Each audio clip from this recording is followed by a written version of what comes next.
नमस्कार दोस्तों, स्वागत है आप सभी का।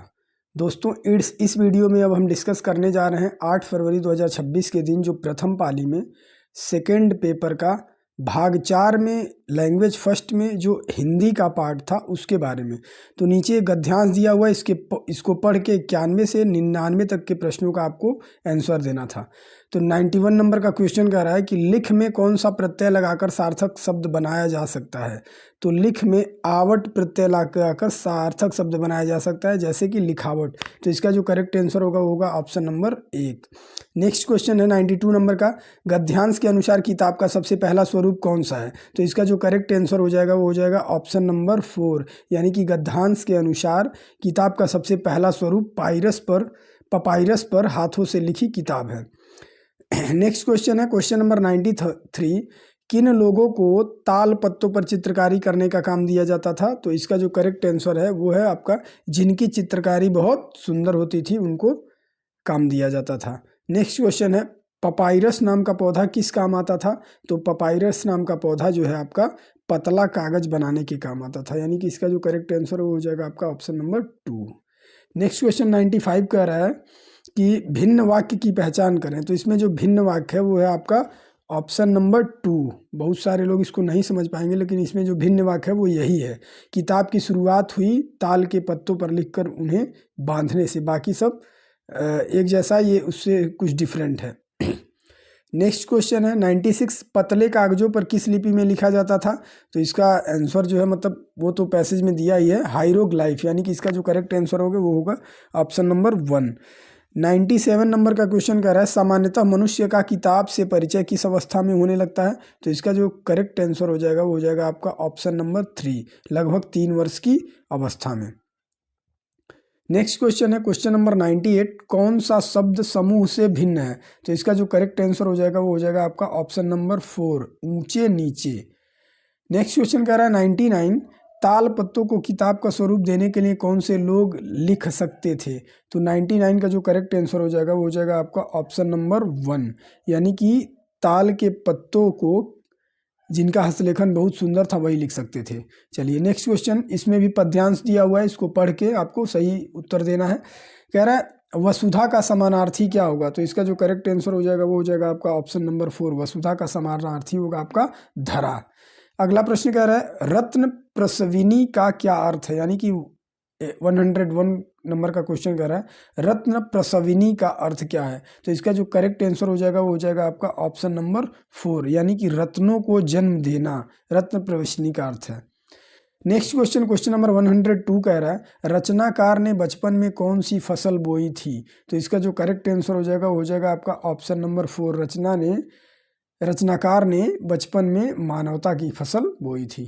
नेक्स्ट क्वेश्चन है 103, रचनाकार स्वयं को किस बात के लिए धिक्कार रहा था। तो इसका जो करेक्ट आंसर हो जाएगा वो हो जाएगा आपको 103 का आपका 4, किसी भी तरह की फसल न बो पाने के लिए, किसी भी तरह की फसल न बो पाने के लिए।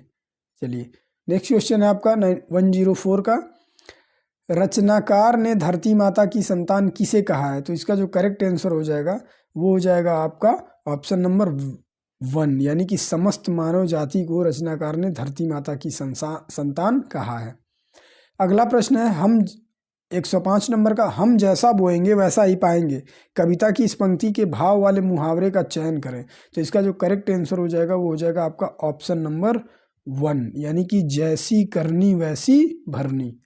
अगला प्रश्न है 106 नंबर का, निम्नलिखित में से कौन सा संस्थागत लेखन के अंतर्गत नहीं आएगा। तो इसका जो करेक्ट आंसर हो जाएगा वो हो जाएगा आपका ऑप्शन नंबर 3, यानी कि जीवन वृत्ति परिचय।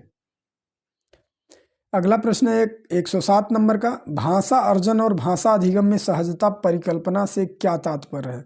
तो 107 का जो सही उत्तर हो जाएगा वो हो जाएगा आपका ऑप्शन नंबर 2, यानी कि यह इस तथ्य में विश्वास रखता है, यह इस तथ्य में विश्वास रखती है कि सभी मनुष्य भाषा शारीरिक ड्रिल और अनुकूलन के माध्यम से सीख सकते हैं। नेक्स्ट क्वेश्चन 108 नंबर का कह रहा है विषय अधिमुखी भाषा निवेश किससे संबंधित है। तो इसका जो सही उत्तर हो जाएगा वो हो जाएगा आपका ऑप्शन नंबर 1, यानी कि वह भाषा जो इस बात पर बल देता है कि भाषा का प्रयोग कैसे किया जाता है, यानी कि क्वेश्चन नंबर 108 का ऑप्शन नंबर 1 जो है करेक्ट आंसर है। अगला 109 नंबर का जो क्वेश्चन है वो कह रहा है भाषा शिक्षण का कौन सा उपागम भाषा अधिगम के लिए एक आधार नींव के रूप में शब्दों और समूहों की अनुशंसा करता है। तो 109 का जो करेक्ट आंसर हो जाएगा वो हो जाएगा आपका ऑप्शन नंबर 3 कोश विषयक उपागम। अगला प्रश्न है 110 नंबर का, निम्नलिखित में से कौन सा विद्यालयी शिक्षा में बहुभाषावाद का उद्देश्य नहीं है। तो 110 नंबर के क्वेश्चन का जो सही उत्तर हो जाएगा वो हो जाएगा आपका ऑप्शन नंबर 3 त्रिभाषा सूत्र के अंतर्गत मातृभाषा हिंदी और अंग्रेजी का अधिगम। 111 नंबर का प्रश्न कह रहा है वाणी नामक विद्यार्थी किसी एक पाठ्य सामग्री का सामान्य सा परिचय जानने के लिए एक आलेख पढ़ती है, उसके इस पठन को किस रूप से जाना जाएगा। तो इसका जो करेक्ट आंसर हो जाएगा वो हो जाएगा आपका ऑप्शन नंबर 3 सरसरी तौर पर पठन स्कीमिंग। अगला क्वेश्चन कह रहा है 112 नंबर का, विद्यालय आधारित आकलन को समुन्नत करने के लिए 2 उपयुक्त कथनों का चयन करें। तो इसका जो करेक्ट आंसर हो जाएगा वो हो जाएगा आपका ऑप्शन नंबर 1 ए और बी क्या है दोनों सही है। यह शिक्षार्थी और अध्यापक दोनों में ही स्वायत्तता को समुन्नत करने में मदद करता है। दूसरा, यह विद्यालय को अपनी ओर से योजना बनाने के लिए संभावनाएं जुटाता है। तो इसका जो ऑप्शन नंबर 1 है वो सही होगा।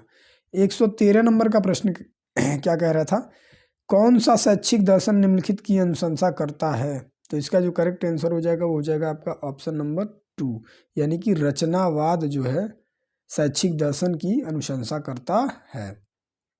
अगला प्रश्न 114 नंबर का कह रहा था, कक्षा 6 का शिक्षार्थी राहुल व्याकरण के नए नियम सीखते समय अपने पहले से ही सीखे गए जुड़ाव बना पाता है, कौन सी युक्ति इसके अंतर्गत आएगी। तो इसका जो करेक्ट आंसर हो जाएगा वो हो जाएगा आपका ऑप्शन नंबर 4 यानी कि संज्ञानात्मक और अभिसंज्ञानात्मक दोनों प्रकार की युक्तियां। अगला प्रश्न 115 नंबर का कह रहा है, कक्षा 7 की अध्यापक 7 वाक्यों वाली एक संक्षिप्त पाठ्य सामग्री पढ़ती है, तत्पश्चात वह अपने शिक्षार्थियों को सावधानी पूर्वक सुनने और इनके जैसी अर्थ देने वाली मगर बिल्कुल ऐसी नहीं पाठ्य सामग्री पुनः सृजित करने के लिए कहती है। इस युक्ति को क्या कहा जाएगा। तो 115 नंबर का जो सही उत्तर हो जाएगा वो हो जाएगा आपका ऑप्शन नंबर 1 स्कीमा सृजन कहा जाएगा। अगला प्रश्न कह रहा है 116 नंबर का, अधिगम प्रतिफलों के उद्देश्य के संबंध में कौन सा कथन सही है। तो इसका जो सही उत्तर हो जाएगा वो हो जाएगा आपका ऑप्शन नंबर 2 यानी कि बी और सी क्या है दोनों सही हैं। यानी कि भाषा के रचनात्मक प्रयोगकर्ता होने के लिए आवश्यक भाषा कौशलों में निपुणता प्राप्त करने के लिए शिक्षार्थियों को सक्षम बनाना, विषय वस्तु में निपुणता और बाद में उसे प्रयोग में लाने की योग्यता, ये दोनों क्या है सही कथन है। अगला प्रश्न 117 नंबर का कह रहा था, व्याकरण अधिगम के संदर्भ में कौन सा कथन सर्वाधिक उपयुक्त तरीके से प्रक्रियात्मक ज्ञान का वर्णन करता है। तो इसका जो करेक्ट आंसर हो जाएगा वो हो जाएगा आपका ऑप्शन नंबर 2 यानी कि व्याकरण नियम क्या है और कैसे प्रयोग करना है यह जानना। अगला प्रश्न क्वेश्चन नंबर 118 कह रहा है, राजकीय हाई स्कूल की अंग्रेजी भाषा की अध्यापिका श्रीमती उषा रानी अपने शिक्षार्थियों को दिन प्रतिदिन के उद्देश्यों के लिए भाषा प्रयोग और सूत्रों के प्रयोगों के शिक्षण के माध्यम से अंग्रेजी भाषा बोलना सीखने में मदद करती हैं। वह अपने शिक्षार्थियों में किसके विकास की कोशिश कर रही हैं। तो इसका जो करेक्ट आंसर हो जाएगा वो हो जाएगा आपका ऑप्शन नंबर 4 यानी कि बुनियादी अंतः वैयक्तिक संप्रेषण कौशल का विकास कर रही हैं। चलिए अगला प्रश्न है 119 नंबर का, एक अध्यापक कक्षा 7 के शिक्षार्थियों द्वारा की गई गलतियों के विशिष्ट प्रतिमान की पहचान करती है और अपने शिक्षार्थियों को इन गलतियों के प्रति जागरूक करने के लिए माह में एक बार इन पर चर्चा करती है। अध्यापिका यह बिल्कुल भी जाहिर नहीं करती कि गलतियां किसके द्वारा की गई हैं, वह शिक्षार्थियों को इन गलतियों पर विमर्श करने के लिए भी कहती है। इस प्रकार के अभ्यास को क्या कहेंगे। तो इसका जो सही उत्तर हो जाएगा वो हो जाएगा आपका ऑप्शन नंबर 2 इस प्रकार के अभ्यास को हम व्याकरण शिक्षण कहेंगे। अगला प्रश्न है इसका और अंतिम प्रश्न है लैंग्वेज 1 में जो हिंदी सेलेक्ट किए थे उनका, वे शब्द जिन्हें हम सुनने और देखने पर पहचानते हैं किस रूप में जाने जाते हैं। तो इसका जो करेक्ट उत्तर हो जाएगा वो हो जाएगा आपका ऑप्शन नंबर 3 यानी कि ग्रहशील शब्दावली, जिन्हें हम सुनने और देखने पर पहचानते हैं उसको ग्रहणशील शब्दावली कहते हैं।